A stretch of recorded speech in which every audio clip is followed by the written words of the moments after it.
Wherever you go, whatever you do, throw a little at it. Omax, Vest and Briefs. Trichy அரசு மருத்துவமனையில் மூதாட்டியின் கால் கட்டை விரலை எலி கடித்த அதிர்ச்சி சம்பவமானது நிகழ்ந்திருக்கிறது. திருச்சி அரசு மருத்துவமனையில் மூதாட்டியின் கால் கட்டை விரலை எலி கடித்த அதிர்ச்சி சம்பவம் நிகழ்ந்திருக்கிறது. அண்மை செய்தியாக பார்த்து வருகிறோம். இது தொடர்பான விவரங்களை எமது செய்தியாளர் தீபன் வழங்கிக்கலாம். தீபன், இந்த மூதாட்டி யார், என்ன நடந்தது, விவரம்? வணக்கம் பிரகாஷ். திருச்சி அரசு தலைமை மருத்துவமனையில் சிகிச்சை பெற்று வந்த மூதாட்டியின் கால் கட்ட விரலை எலி கடித்த சம்பவம் பெரும் ஒரு அதிர்ச்சியை நோயாளிகள் மத்தியில் ஏற்படுத்தியுள்ளது.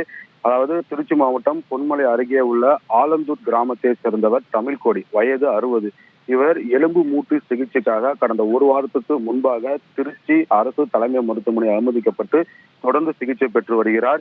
இந்நிலையில் அவர் அனுமதிக்கப்பட்டு இருந்த மருத்துவ வார்டில் எலி தொல்லை வழக்கத்தை விட அதிகமாக இருந்துள்ளதாக கூறப்படுகிறது. தொடர்ந்து இது குறித்து அங்கு வரக்கூடிய மருத்துவர்கள் மற்றும் செவிலிடம் புகார் தெரிவித்தும் அவர் கண்டுகொள்ள என ஒரு புகார் எழுந்துள்ளது. இந்நிலையில் இன்று காலை அதிகாலை 5 மணி அளவில் அவர் அந்த மூதாட்டி என்பவர் அவர் அனுமதிக்கப்பட்ட வார்டில் படுக்கையில் படுத்துக் கொண்டிருக்கும் போது அங்கு ஒரு எலி தமிழ்கொடியின் கால் கட்ட விரலை கடித்த ஒரு சம்பவம் பெரும் ஒரு அதிர்ச்சி ஏற்படுத்தியது. இதை தொடர்ந்து உடனடியாக அருகில் இருந்த செவிலியர் மற்றும் மருத்துவர் அழைத்து கூறிய போது மருத்துவர்களும் செவிலியர்களும் அந்த எலி கடித்ததற்கான ஊசி மற்றும் மருந்துகளை அவருக்கு மூதாட்டிக்கு வழங்கியுள்ளார்கள். இது குறித்து அவருடைய மகன் விஜயகுமார் கூறுகையில், அரசு தலைமை மருத்துவமனையில் முறையாக அடிப்படை வசதிகளை பராமரிப்பதில்லை.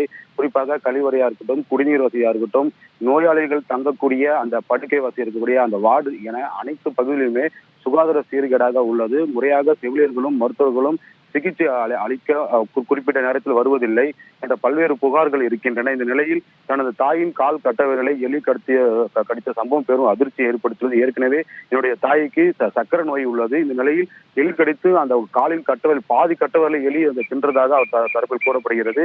இது குறித்து மருத்துவமனை தரப்பில் புகார் தெரிவித்த போது மருத்துவர்கள் தொடர்ந்து சிகிச்சை அளிக்கப்பட்டு வருகிறது. இது குறித்து நாங்கள் ஆய்வு செய்கிறோம் என ஒரு அலட்சியமாக பதில் கூறியதாகவும் அவர் தரப்பில் தெரிவிக்கப்படுகிறது. திருச்சி அரசு தலைமை மருத்துவமனை என்பது தினந்தோறும் திருச்சி மாவட்டம் மட்டுமல்ல, பல்வேறு மாவட்டத்தில் இருக்கக்கூடிய பல்வேறு கிராமங்கள் இருக்கக்கூடிய 1000க்கும் மேற்பட்டோர் தினந்தோறும் பல்வேறு நோய்களால் பாதிக்கப்பட்டு சிகிச்சை பெறுவதற்காக வந்த வண்ணம் இருக்கிறார்கள். குறிப்பாக உள் நோயாளி பிரிவுகளில் 1000க்கும் மேற்பட்ட நோயாளிகள் சிகிச்சை பெற்று வருகிறார்கள். இந்த நிலையில் நோயாளிகள் இருக்கக்கூடிய அந்த வார்டு பகுதியில் எந்த விதமான ஒரு அடிப்படை வசதி இல்லை. குறிப்பாக மகப்பேறு அவர்கள் குழந்தைகள் பிரசவத்துக்காக அனுமதிக்கப்படக்கூடிய வார்டிலும் எந்த விதமான அடிப்படை வசதியும் இல்லை.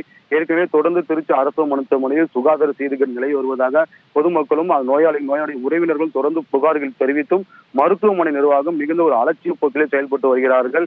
இது போன்ற சம்பவம் இனி நடக்காமல் இருப்பதற்காக தமிழக அரசு உரிய நடவடிக்கை எடுக்க வேண்டும். மருத்துவர்களும் செவிலியர்களும் நோயாளி இருக்கக்கூடிய வார்டில் முழுமையாக சுத்தமாக வைத்துக் கொள்ள வேண்டும். அவருக்கு தேவையான சிகிச்சையை முறையாக வழங்க வேண்டும் என்பதால் அவர் முக்கிய கோரிக்கையாக இருக்கிறது.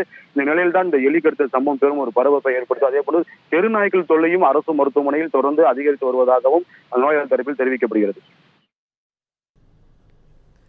விவரங்களை வழங்கியமைக்கு நன்றி தீபன்.